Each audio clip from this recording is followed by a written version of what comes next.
Армысыздар достар. Бүгін біз ер адамдар денсаулығындағы ең жабық тақырыптың бірі эректильді дисфункция туралы ашық сөйлесеміз. Эректильді дисфункция медициналық термин. Қарапайым тілмен айтқанда бұл ер адамның төсектегі дәрменсіздік немесе ағзаның жыныстық қатынасқа қажетті қуатты бере алмауы. Яғни қалау бар, бірақ дененің мүмкіндігі соған сай келмей тұрған сәт. Эректильді дисфункция бұл нағыз гидравлика. Біздің ағзамыздағы күрделі инженерлік жүйе іспеттес. Оны былай елестетіп көрейік. Ер адамның мүшесінің ішінде екі кішкентай губка немесе бос камералар болады. Қалыпты күйде бұл камералар бос тұрады. Сондықтан мүше жұмсақ. Бірақ қозу кезінде миымыз жүйке талшықтары арқылы жедел хабарлама жібереді. Осы сәтте тамырлардың ішінде азот оксиді деген арнайы зат бөлініп, ол тамырлардың қақпасын ашады. Нәтижесінде сол камераларға қан үлкен қысыммен ағып келеді. Олар қанға толған кезде ісініп, айналасындағы вена тамырларын қысып тастайды. Бұл дегеніміз қан ішке кірді, бірақ кері шығатын жол жабылды. Міне осы қысым эрекцияны тудырады. Бұл жүйенің мүлтіксіз жұмыс істеу үшін бізге 4 негізгі шартты орындау керек. Біріншіден, ми мен жүйкелер сигналды кедергісіз жеткізуі тиіс. Екіншіден, тамырлар сол сигналды естіп, кеңейе алуы керек. Үшіншіден, қанның ағысы жеткілікті болуы қажет. Төртіншіден, тестостерон гормоны осы бүкіл процестің жағармайы ретінде жұмыс істеп тұруы шарт. Егер осы тізбектің бір жерінде ғана проблема болса, мысалы, тамырлар бітеліп қалса, немесе жүйке сигнал жетпесе, гидравлика жұмыс істемей қалады. Міне, эректильді дисфункция дегеніміз осы механизмнің уақытша немесе созылмалы түрде бұзылуы. Сондықтан бұл жай ғана сексуалдық әлсіздік емес, бұл ағзадағы қан айналымы мен жүйке жүйесінің ақауы. Бірақ достар, проблема жоқ жерде оны іздемеу де маңызды. Көптеген ер адамдар өздерінде ауру бар деп қателеседі. Мысалы, ер адам үшін түнде 1-2 рет болатын белсенділік бұл қалыпты норма. 45 жаста 20 жастағыдай болмау бұл да табиғи процесс. Өйткені 30 жастан кейін тестостерон жыл сайын бірте-бірте азаяды. Тіпті презерватив кию кезіндегі уақытша бәсеңдеу ауру емес, жай ғана зейіннің бөлінуі. Нағыз медициналық мәселе пайда болады, егер бұл жағдай бірнеше ай бойы тұрақты қайталанса. 40 жастан асқан ер адамдардағы бұл мәселенің 80% физикалық себептерге байланысты. Ең басты жау атеросклероз. Жүректің тамырларын тарылтатын сол бляшкалар ең алдымен мүшенің ұсақ тамырларын бітейді. Өйткені жүрек тамырлары 3-4 мм болса, бұл жақтағы тамырлар небәрі 1-2 мм ғана. Сондықтан эрекцияның нашарлауы бұл инфаркттан 3-5 жыл бұрын соғылатын алғашқы қоңырау. Бұл тамырлардың барометрі. Ең жиі себебі тамырлық атеросклероз. Коронарлық артерияларды тарылтып, инфарктқа келетін сол бляшкалар жыныс мүшесінің артерияларында тарылтады.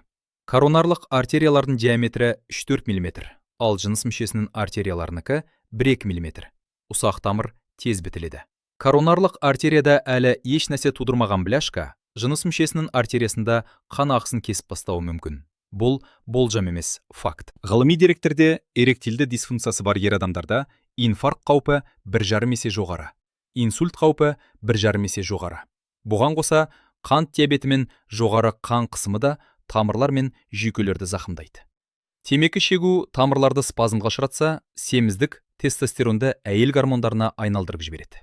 Тіпті созылмалы ұйқысыздықтың өзі гормондарды құрдымға жіберуге қауқарлы. Сондықтан, егер мәселе туындаса, бірінші қадам үндемеуді тоқтату. Бұл ұят емес, бұл емделетін ауру. Не істеу керек? Алдымен тексерілу қажет. Қандағы қант, холестерин және тестостерон деңгейін анықтау сіздің басты міндетіңіз. Сосын өмір салтын өзгерту. Бұл бүкіл емнің іргетасы. Артық салмақтан арылу, күніне жарты сағат жылдам жүру және жамбас табанының бұлшықеттерін жаттықтыру кейде дәрісіз ақ мәселені шешеді. Ал егер дәрі-дәрмек қажет болса, оны тек дәрігер тағайындауы тиіс. Силденафил немесе тадалафил сияқты заманауи препараттар жақсы көмектеседі. Бірақ оларды жүрекке арналған нитраттармен бірге ішу өмірге өте қауіпті. Тестостерон туралы өте маңызды бір шындықты айтып берейін. Бұл гормонды нақты дәлелденген тапшылықсыз өз бетінше қабылдау үлкен қателік және өте қауіпті қадам. Егер сіздің өз тестостероныңыз қалыпты деңгейде болса, бірақ сіз оны сырттан ала бастасаңыз, ағзаңыз өзінің табиғи гормонын өндіруді тоқтатады. Осы сәтте аталық бездер ұйықтап, сперматогенез басылады. Ал бұл фертильділіктің төмендеуіне әкеп соғады. Ең жаманы, ертең препаратты тоқтатқан кезде ағзаның өз өндірісі қайта қалпына келмеуі мүмкін. Сондықтан тестостерон тек дәрігер растаған тапшылық жағдайында ғана қолданылуы тиіс. Осы нүктені есте сақтаңыз. Көп жағдайда біз басқа ауруларды емдеуге арналған дәрілердің эрекцияға әсері туралы ойлай бермейміз. Мысалы, антидепрессанттар, әсіресе сертралин немесе флуоксетин сияқты кең таралған топтар либидоны едәуір нашарлатуы мүмкін. Тіпті жоғары қан қысымына қарсы қолданылатын ескі буын бета-блокаторлары немесе кейбір ауруды басатын опиоидтар да осы мәселеге себеп болады. Егер сіз жаңа препарат іше бастағанда өзгеріс байқасаңыз, дәріні өз бетімізше тастамаңыз. Міндетті түрде дәрігеріңізбен кеңесіңіз. Мысалы, кейбір жағдайда антидепрессантты басқа түріне ауыстыру арқылы эрекцияны тіпті жақсартуға да болады. Біздің өмір салтымыз да гормоналдық денсаулыққа тікелей әсер етеді. Отырықшы өмір салты жамбас аймағында қанның тұрып қалуына және простатитке әкеледі. Ал ұйқының маңызы тіпті ерекше. Себебі тестостерон негізінен ұйқының керең фазасында өндіріледі. Зерттеулер көрсеткендей, сау ер адам бір апта бойы күніне небәрі 5 сағат қана ұйықтаса, оның гормон деңгейі 1-15%-ға төмендейді. Сондықтан 7-8 сағаттық ұйқы бұл жай ғана демалыс емес. Бұл сіздің еркектік денсаулығыңыздың кепілі. Алкоголь болса, уақытша стрессті басқандай көрінгенімен, созылмалы түрде тамырлар мен жүйкелерді зақымдап, гормон өндірісін бұзады. Сонымен қатар, психогендік факторларды да ескеру қажет.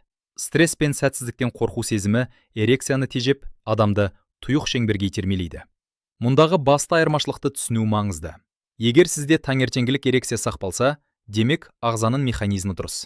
Мәселе психологиялық тұрғыда болуы мүмкін. Ал егер таңертеңгі эрекция жоғалса, бұл физикалық немесе органикалық ақаудың белгісі, және бұл жағдайда тексерілу міндетті. Тексерілу кезінде ең алдымен қант диабетін жоққа шығару үшін глюкоза деңгейін, холестерин мөлшерін және таңертең аш қарынға тестостерон анализін тапсыруды айтамыз. 40 жастан асқан ер адамдар үшін жүрек қан тамырларының қаупін бағалау өте маңызды. Бұл тек эрекцияны емдеу үшін емес, артында жасырынып жатқан ауыр ауруларды ерте анықтап, өмірімізді сақтап қалу үшін қажет. Біздің денсаулығымыздың фундаменті өмір салты. Артық салмақтан арылу, бел өлшемін 94 сантиметрден асырмау тестостеронның жоғарылауына тікелей әсер етеді. Аптасына 150 минуттық белсенді қозғалыс, тіпті тез жаяу жүрудің өзі эрекция мәселесін 40%-ға азайтатыны дәлелденген. Сондай-ақ, жамбас табанының бұлшықеттерін жаттықтыруда өте тиімді әдіс. Зәр тоқтататын бұлшықетті қысып ұстап тұру арқылы қан айналымын жақсартып, 3 ай ішінде айтарлықтай нәтижеге жетуге болады. Егер өмір салты жеткіліксіз болса, дәрігер FT5 ингибиторлар сияқты арнайы препараттарды тағайындайды. Бұл дәрілер қозу сигналын күшейтеді, бірақ олардың өздігінен жұмыс істемейтінін міндетті түрде ынталандыру қажет екенін білу керек. Сондай-ақ, бұл препараттарды жүрекке арналған нитраттармен бірге ішуге мүлдем болмайды. Бұл өмірге үлкен қауіп төндіреді. Табиғи деп жарнамаланатын түрлі шөптер мен биологиялық белсенді заттардан сақ болыңыздар. Олардың көбінің әсері дәлелденбеген, тіпті кейбірінің құрамына жасырын химиялық дәрілер қосылып сатылады. Денсаулығыңызды сақтағыңыз келсе, дәріні тек дәрігердің рұқсатымен аптекадан алыңыздар. Тіпті таблетка көмектеспеген жағдайдың өзінде қазіргі медицинада инъекциялар мен протездеу сияқты басқа да заманауи шешімдер бар. Ең бастысы үндемеңіз. Эректильді дисфункция бұл ұят емес, бұл емделетін ауру. Бұл мәселе көбінесе тамырлардағы ауыр дерттің алғашқы белгісі ғана. Сондықтан дәрігерге бардан сөйлесуден қорықпаңыздар. Менің арнама жазылыңыз. Егер бұл ақпарат сізге немесе жақындарыңызға пайдалы болса, видеоны басқалармен де бөлісіңіз. Сау болыңыздар.